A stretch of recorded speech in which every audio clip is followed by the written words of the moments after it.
అందరికీ నమస్కారం. 1995లో పార్టీని కాపాడిన తండ్రికి, 2024లో ఓ రాక్షసుడి నుండి రాష్ట్రాన్ని కాపాడిన తనయుడికి ధన్యవాదాలు. శతకోటి వందనాలు. ప్రత్యర్థులు చేసే తప్పుడు ప్రచారాలని, తప్పుడు ప్రసారాలని, తప్పుడు ఆరోపణలని, మార్ఫింగ్ వీడియోలని ఎప్పటికప్పుడు సాక్ష్యాధారాలతో తిప్పికొడుతూ వాస్తవాల్ని ప్రపంచంలోని జనాల ముందు నిలబెడుతున్న తెలుగుదేశం సోషల్ మీడియా గురించి ఈరోజు మనం మాట్లాడుకోవాలి. బాబు గారిని ఆదరించేవాళ్ళు, బాబు గారిని అభిమానించేవాళ్ళు, బాబు గారి విజన్ని ఆరాధించేవాళ్ళు, ఆయన ద్వారా లబ్ధి పొందిన వాళ్ళు ఈరోజు లక్షలాది మంది స్వచ్ఛందంగా సోషల్ మీడియా నిర్వహిస్తున్నారు. ఒక్క రూపాయి కూడా తీసుకోకుండా తెలుగుదేశం పార్టీలో చాలామంది సోషల్ మీడియా నిర్వహిస్తున్నారు.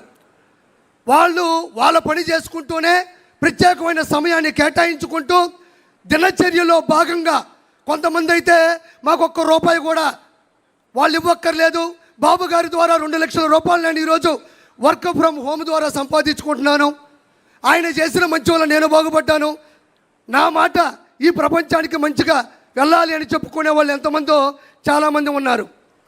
ఈరోజు ఇంకా చెప్పుదలుచుకుంటే సోషల్ మీడియాలో వైఎస్ఆర్సీపీ చేస్తున్నది ఉద్యోగం, సోషల్ మీడియాలో తెలుగుదేశం పార్టీ చేస్తున్నది ఉద్యమం, స్వచ్ఛంద స్వాతంత్ర్య ఉద్యమం. స్వేచ్ఛగా చేస్తున్నారని మరోసారి మీకు నేను చెప్తున్నాను. వాళ్ళు విచ్చలవిడిగా ప్రసంగాలు చేసినా, అతను ప్రసంగా మాట్లాడినా, సోషల్ మీడియాలో దారుణాతి దారుణమైన పోస్టులు పెట్టినా, ప్రెస్ మీట్లు పెట్టినా, బూతులు మాట్లాడినా, అవమానించినా ఏ ఒక్కరూ మన వాళ్ళు సంయమనం పాటిస్తున్నారు తప్ప తిరిగి ఆ విధంగా ప్రవర్తించట్లేదు. దానికి ఉదాహరణ నేనే. నా భార్య ఓయోలో దొరికింది, ఏరే వాళ్ళతో ఉంది అని దుష్ప్రచారం చేసి ఆర్టికల్లు చిత్రీకరించి పెడితే నాకు కోపం వచ్చి మాట్లాడదాం అనుకున్నా. కానీ మా నాయకుడు వెనక నుంచి అటు కొట్టాడు. అది మనం చేయకూడదు, అది మన విషయం కాదు, మన పసుపు సైన్యంలో అది లేదు అంటే వెనక్కి తగ్గినటువంటి ఆలోచన నాది. ఇది ప్రత్యక్ష ఉదాహరణ. దీనితో పాటు గ్రామ స్థాయి నుండి, మండల స్థాయి నుండి, జిల్లా స్థాయి నుండి, రాష్ట్ర స్థాయి నుండి, ప్రపంచ స్థాయి వరకు కొన్ని కోట్ల మంది లక్షలాది వాట్సాప్ గ్రూపుల ద్వారా, స్టేటస్ల ద్వారా, యూట్యూబ్, ఫేస్బుక్, ఎక్స్, ఇన్స్టాగ్రామ్, సొంతంగా యూట్యూబ్ ఛానల్ ద్వారా సామాన్య ప్రజలకి సమంజసంగా విషయం వెళ్ళేటట్టు ప్రచారం చేస్తున్న ప్రతి ఒక్కరికి ధన్యవాదాలు. ఇక్కడ మనం ప్రముఖంగా చెప్పుకోవాలి. వాళ్ళు ఎలా విష ప్రచారాలు చేశారు అంటే, గూగుల్ డేటా సెంటర్ డేటాకి మైండ్ అప్లై చేస్తే అది గోడౌన్ తాళం వేసుకొని వెళ్ళిపోతారు. డేటాకి మైండ్ అప్లై చేశారు వాళ్ళు, మన వాళ్ళు సోషల్ మీడియా అప్లై చేశారు. తర్వాత ఆ రోజు రాత్రి అంతా దాగిపడుకున్నారు, అది వేరే విషయం.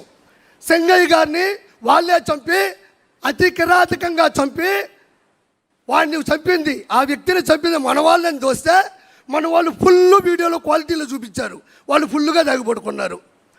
దీంతోపాటు కుప్పంలో ప్రపంచంలో పెద్ద పెద్ద ఆర్ట్ డైరెక్టర్లు ఆశ్చర్యపోయే విధంగా టైట్ క్లోజ్ షాట్లో పెట్టి వాటర్ ట్యాంక్తో నీళ్లు తెచ్చి బిందుతో పోస్తే సంకలు గుద్దుకున్నారు, మేము నీళ్ళు ఇచ్చామని. మన వాళ్ళు వైడ్ షాట్ పెట్టారు, వైడ్గా వైరల్ అయింది.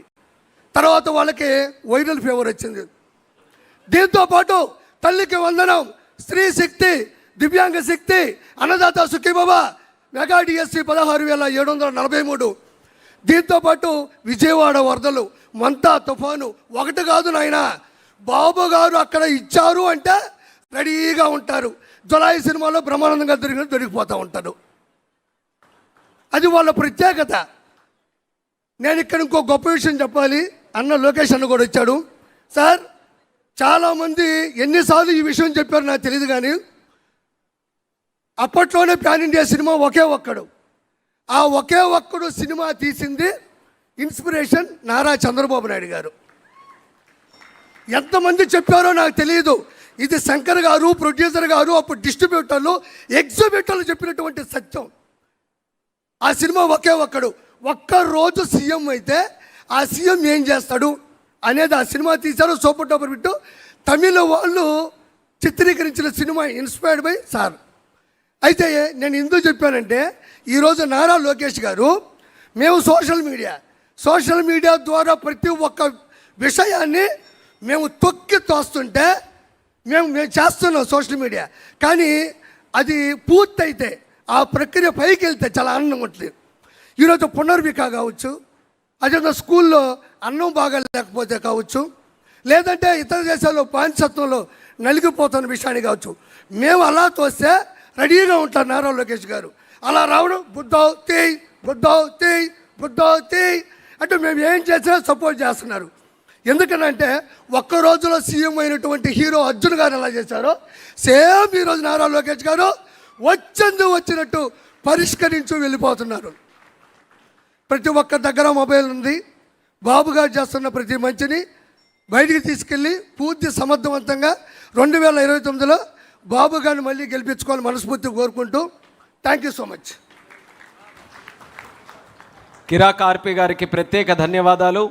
ఆయన ద్వారా మాట్లాడేటువంటి మాటల్లో సోషల్ మీడియా